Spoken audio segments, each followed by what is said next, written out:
Welcome home. We are WNST.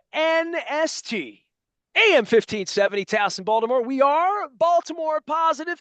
This one's going to be fun because the Baltimore Orioles are traveling all the way down to Washington this week for some games against the Nationals. I still get them confused. They are two channels apart on my cable thing, so there is one in between Masson 1 and Masson 2. I always have to figure out, is it Nats tonight, O's tonight, what's going on? This guy's always on the other side watching the Nationals when he's not watching the Capitals and those big Wizards well, they don't really make the playoffs, but he watches the Wizards. He is a college football voter as well as college basketball insider, even on his little cup. I didn't have him on during March Madness. He's down the dial at WTOP. You can also find him out on the website at WTOP and probably at any James Bond convention or forum or Reddit he is a part of. He is Dave Preston, one of our defending champions. Dude, the Orioles playing the Nationals. It happens a couple times a year. It gives me a reason to reach to you. And Ovechkin, Caps, all of this stuff going on. Our baseball team's a little disappointing right now, Dave. It's not ideal, and I think a lot of people thought that the Orioles would be better because they made the playoffs back-to-back seasons. I think the last time they made the playoffs three straight years was 69 through 71.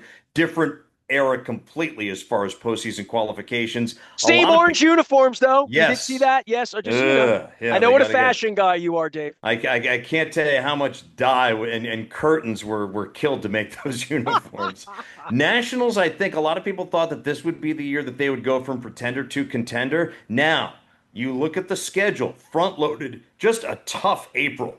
They began the season with Philadelphia. Then they played after a series against Toronto. They played the Dodgers in Arizona. So in the first four series, you played the last three National League champions. Then this 10-game road trip, which, granted, Pittsburgh, Colorado, Miami, they're no world beaters, but anytime you go on the road this early in the season where you don't have your chemistry set up, you have a lot of moving parts and you don't know exactly how things are going to play out, it's tough to make a long road trip in not necessarily three different time zones, but you start in Miami, you go to Pittsburgh, and then you wrap up in Colorado where a game gets snowed out.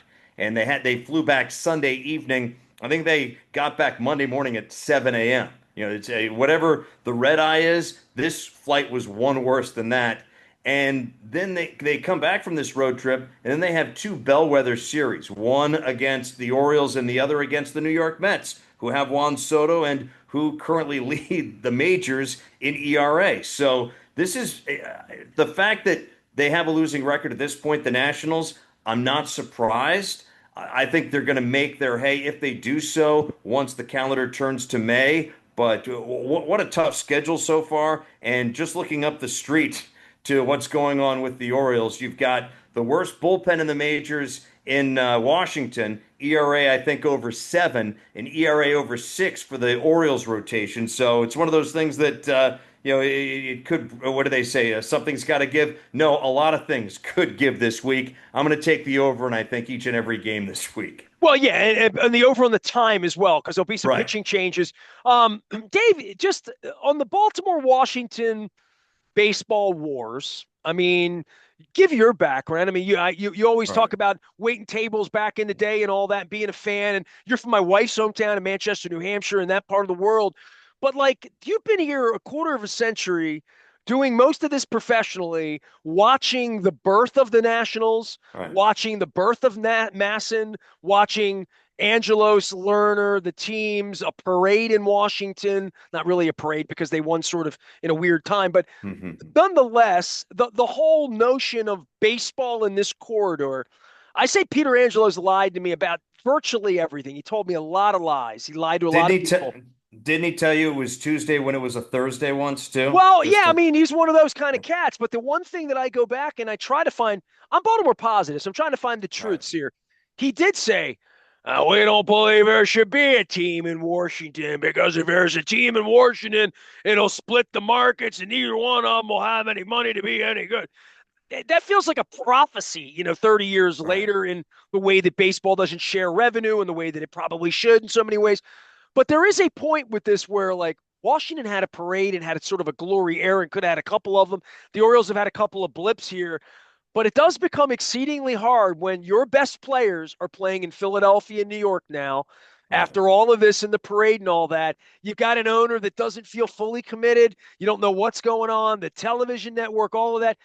Both of these franchises are a little bit wayward after having whatever the prosperity was that has led to whatever Right. prosperity you'd say they've had in 21 years together, right? Well, and I think the disappointment too for the Nationals is the fact that they didn't make any major free agent splashes this offseason, and maybe they tried to and they weren't able to. I think a lot of people thought that they were going to make a Jason Worth-like move, who, no, he didn't win any MVP awards in Washington, but he let the world know that, you know what, the Nationals are ready to contend, they're ready to add pieces, and they did over the next few seasons. Max Scherzer, perhaps in my opinion, the best free agency move ever. And I think the only one that rivals it, maybe Reggie Jackson, way back when in the 70s, as far as personal production and team success. But since the pandemic, they really have been players. And I think a lot of people thought that this would be the year that they would do so. If you look at their bullpen, it looks like they ran through the old, and we're dating ourselves here, going to the grocery store and going through the old VHS or DVD rummage bin. We were like, oh, no way, Weekend at Bernie's 4. Ooh, oh, well, hey, it's only 99 cents. I'll get it. And you find that sometimes Mike Rizzo, the general manager in Washington, has been able to get value from guys from the dumpster, but sometimes you get bad apples from the dumpster, and they're not bad guys necessarily. They're just not productive ones. So you look at the bullpen right now, that's disappointing for the Nats. And even though there's a nice young crew, I like the young nucleus. James Wood is a heck of a ball player. The pitching, Mackenzie Gore currently leads the majors in strikeouts. Dylan Cruz finally turned the corner this past weekend, hitting a couple of home runs. He's been hitting the ball strong and solid and straight away, but guys have just been catching him. I think there are possibilities for this Nationals team, but I think until they enter a month solidly over 500, I don't think the fan base has cause to believe in them. Dave Preston is our guest. He is at WTOP. You can find them on the radio dial down in the district. The Orioles taking on the Nationals for a couple of days here. You mentioned your own woes down there and the Natitude, but you sign a 41-year-old pitcher. I don't know what you think the upside's going to be. We're waiting on Kyle Gibson to come back now. I Right. don't know what you expect the upside of that to be. The injury part of this and the Tommy John part, and I don't need to talk. I'm talking to a guy who had Steve Strasburg on the front, right? So even when you think you have it evaporates very, very quickly. Ask ask the Yankees on what they've spent on Garrett Cole. So for me, I don't know what the answer is, but I know what good pitching and bad pitching, I know the value of that. And I know the Orioles right now can have all the blooming of Adley Rutschman and Jordan Westburg, and Holiday can come into his own, and Henderson could be an MVP, but they could lose 10-8 every night. Right. Well, I think if you add the staffs together, if you put the Nationals starters with the Orioles relievers, you might actually have a good pitching staff if you cobble that together. And that's unfortunate because in today's day and age, you don't expect your starters to go more than 5, 6 innings. So you do need quality heat from the bullpen. And even though the Nats have a couple of guys, I look at Kyle Finnegan, who was an all-star last year, learned he was an all-star while in line at one of the rides at Hershey Park. Hershey Park happy indeed. But thing is, you got to get to your closer, and they don't have the necessary pieces to get to the closer consistency, to get to your A bullpen, your back end, your eighth and ninth inning guys consistently. That's going to hurt them in the long run when you look at the season. But as someone who covers this Nationals team, I'm impressed with the starters. And you can't say enough. What Jake Irvin came off two really solid outings that if he doesn't pitch as well as he does, they get swept in Pittsburgh, they lose a series in Colorado. That's a huge cog to their rotation. I think a lot of people thought of Jake Irvin as a fourth or a fifth starter on most good teams. And maybe that's where he winds up settling because everybody finds their own water level. But I think when you look at what the Nationals look to do this season, I think if their rotation continues to hold up, if Mackenzie Gore continues to put together solid outing after solid outing, he's had some good ones and then he's flamed out here and there. If he continues to pitch well, he's a potential front of the rotation ace, and those guys don't come along every day. Dave, the notion of DC sports, and you've covered it for a couple of decades now at TOP. The hockey team and the basketball team were headed to Virginia. Now they're not. The Right. hockey, that what's going on with Ovechkin is out. It's unbelievable that it's Right. happened, right? That he would approach this, how old he looks, how good he had to be this year, that he got injured, all of that. I don't know where the shine is on Leonsis one way or another as being the Nationals' next owner, or the Monumental Sports Network, or any of the media part of that, because once his kid was rude to me, 8 years ago, I'm done. So I don't even really follow it other than ambiently. The Wizards are horrific, but Right. they are the richest part of Ted's portfolio, right? Like Ted's going to make more money on owning an awful NBA team than he's going to have made in anything in his life, like literally, because of the value of those franchises and the way they're going at this point. And the football teams change names, change owners. Magic Johnson's involved. They had this miraculous run last year. They have a quarterback now. And the baseball team is sunk back to sort of, like my dad would say, Washington will never support a team. They lost the Right. Senators twice, where it's just sort of like, even the soccer team has juice there. Dave Johnson, my dear Right. friend, I see his work there with the Audi thing they're doing. I just it's now a mature sports town in a way. When you founded Waiting Tables, there was no like thought about a baseball team like it might not happen 20, 25 years ago. It's all happened. Soccer's happened. All the Trump's gotten elected twice in your town. So I look at it and I say that as a sports community and how much the market can bear for Maryland sports and Navy and what my friends at Coppin and Morgan and Towson are trying to do up here, man, it is really we're saturated with sports here to some degree. And this whole thing with the Commanders and the Ravens and both having these young, great Right. African American quarterbacks, it's an alive time, but winning's still at a premium. It ain't nobody really winning.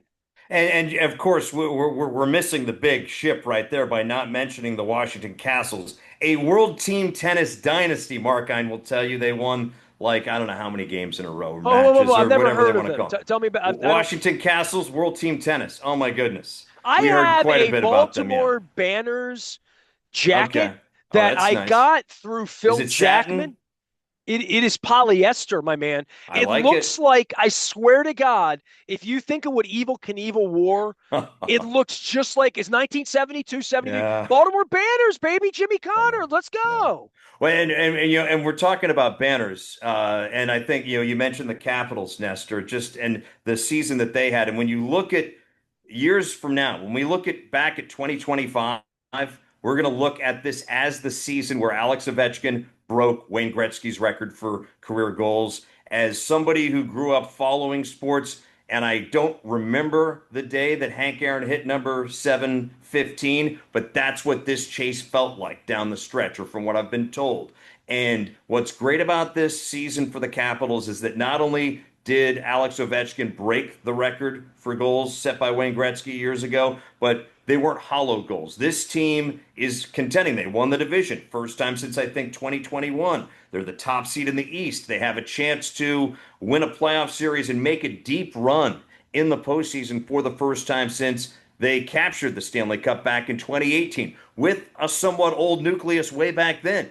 And there are a handful of pieces who are still with this team: John Carlson and Tom Wilson and Alex Ovechkin, who are older now, who might have one more run in them. And so I'm curious to see over the next couple of weeks, will they be able to sustain what was a fantastic regular season? Because, as you know, the regular season and the postseason in the NHL are two completely different animals, and we've seen President's Trophy teams fade in the first round, like the Capitals in 2010, and we've seen eighth place teams advance to the Stanley Cup final. I think the LA Kings did that one year. So, looking forward to what should be a very interesting couple of weeks for the Capitals and, of course, Alex Ovechkin and your good friend, Ted Leonsis. Yeah, I've seen the Capitals Yeah, urinate away a couple of President's right. trophies through my day, so that never. But by the way, the team tennis thing, I did look the Baltimore Banners up. It was 74 that Okay. they competed, and I may own literally The only piece of paraphernalia in the history of the Baltimore Banners. I Okay. got to tell you, Chris Corman, the sports editor of the Banner, that Yeah. broke the Justin Tucker story a few weeks ago. Like, I don't even equate one with the other. But where do the team tennis play? Where do they play in DC? I don't know. I think they played it in the George Washington University Smith Center. They Okay, played somewhere else. I saw REM there once, by the Yeah, way. Yeah. I never attended a match, but All right. Mark Ein, the owner there, he's a part owner of the Commanders. He sent us a ton of paraphernalia, a plaque that said that when they had this long winning streak that was only a handful shy of the Lakers, 33 game winning streak way back when, equating the NBA with World Team Tennis. But so we joke around and say, you know what? You should have seen the Washington Castles because you know what? Very few people saw the Washington Castles. Very few people saw the Baltimore Banners, but I know Phil Jackman did, and I have a Right. jacket. And I'm thinking if Jimmy Connors might actually worn it, by the way. Dave Preston is here. Last thing for you, dude. So you're going to do a little James Bond thing, and you always want to do a Right. little pop culture. So I'll just let you know. I'm Curio sponsored, so I'm fully on the up and up with all this. Sunday was not only a day the Orioles lost 24-2 in a baseball game. It's not a punchline. It was 420, right? It was 420. I don't know Right. if you know if that. I So know what that at means. 420 on 420, Cheech and Chong released their last movie, right? So my wife and I bought tickets. We Oh. went over to White Marsh. We had a cocktail, and we went in and we watched Cheech and Chong. And on the way in, I said to my wife, I bet there's going to be a big thing about Lou Adler in this. And she's like, who's Lou Adler? I'm like, Lou Adler. Lou Adler was rock and roll. And I told her a little bit about Lou Adler before we went Uh, in. And I said, Lou Adler was married to Britt Eklund oh yeah. after Rod Stewart and before Peter Slim Jim Sellers was in that Phantom. mix too. Yeah. Peter Sellers was in that Yeah. mix. So there you go. So there was a whole James Bond reference on my way to see a Cheech and Chong movie. And I thought of you, and it's the root and the essence. And I looked up and said, Orioles Nationals. I'm calling Preston. What do you got on the Oh. James Bond front for me? Can you top that story? Okay, well, Amazon right now, you know how Amazon is taking things over, so we're trying to figure out what are they going to do? Are they going to release movies like the Eon series production crew did? Are they going to do what they've done with Star Wars, where you've got origin stories and spin-offs of Oh, no, different Amazon characters owns and stuff James like that? Bond? Yeah, oh yeah, a couple months ago, yeah, they bought out Barbara Broccoli and Michael G. Wilson, the stepson and the daughter of Cubby Broccoli. So yeah, so it's a Is Moneypenny aware of this? oh, I'm sure she knows. I'm Okay. sure Money Penny has cashed out. She's gotten herself a golden Is parachute, Q in on as have this? many of the others. Is this Oh, one of Q's workings? I wouldn't be surprised. Wouldn't be Okay. surprised at all. But it's so right now we're wondering when are they going to release the next film because it's been roughly what 5 years, 4 or 5 years since they have last released a James Bond movie, and this is a series where you can. I'm not saying you need one every year or every other year, but every third year, give us an installment, and then if you want to do like a Felix Leiter origin series or something like that, that's quality. I'm thinking like Andor, that's gotten really good buzz. Do that. They lost me with the Halle Berry movie. That was the last one for me. Yeah, I was okay. out. I wish they had done a spinoff with Jinx. I like Jinx. Although that movie was rather ridiculous, Die Another Day, you had the invisible car, you had Bond windsurfing and stupid stuff like that. The one of the other podcasts I do, Bond James Bond Ranked. It's on wherever you find your podcasts. We rank each of the James Bond movies based on 10 categories: the Bond actor, the Bond girl, the villain, the minor henchman, slash, the minor villain slash henchman, the allies, the pre-credit sequence, the song, the The plot, song. Yeah. gadget vehicles, and then the locations and look of the film. This We guy we Brian lost Corse, Lulu recently, and there was a whole yeah, tribute to Lulu as well. Dave Preston is here. He's got to go because he does radio. He's at yes. WTOP. The Orioles are getting together with the Nationals. The Capitals are playing, and you and I are going to go see a James Bond movie. Miss you, Sounds like a bro. winner, sir. Yeah, let's pick out two good ones. Yes, exactly. You know You're the listening. only Go ahead. what? You got to Yeah, go. I do. You know the only Bond to do the gun barrel thing on his knee was George Lazenby, and in that movie, Bond gets married. He You don't know? mistreated Pam Shriver. So to I heard about Lazenby, that. listen, I boom heard that is he's what not a I good say to him. dude. Heard he See, wasn't a good guy. He was a decent Bond, but he wasn't a good guy. we are Sadly. WNST AM 1570 Towson, Baltimore, and I would say good night to all of my Britt Eklund fans. Oh,